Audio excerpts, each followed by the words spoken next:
আসসালামু আলাইকুম। সকালের আন্তর্জাতিক সংবাদে আপনাদেরকে স্বাগত। আলহামদুলিল্লাহ, ইসরায়েল আজ ১৮৩ ফিলিস্তিনি বন্দীকে মুক্তি দেবে।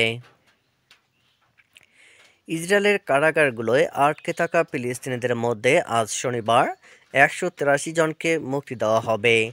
যুদ্ধবিরতির চুক্তির শর্ত মেনে তাদের মুক্তি দেবে ইসরায়েল।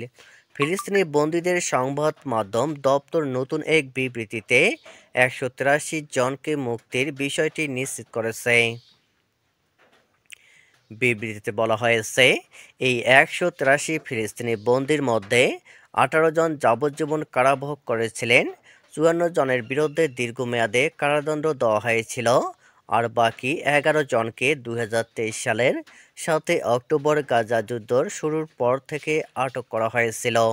এর আগে বলা হয়েছিল, ইসরায়েলের কারাগারগুলো থেকে শনিবার ৯০ জন বন্দীকে মুক্তি দেওয়া হবে। পরে এই সংখ্যা বাড়ানো হয়েছে।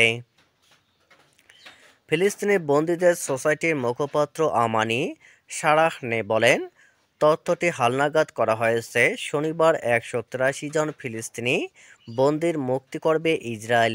গত ১৯ জানুয়ারি থেকে ইসরায়েল ও হামাসের মধ্যে গাজায় যুদ্ধবিরতি কার্যকর হয়েছে।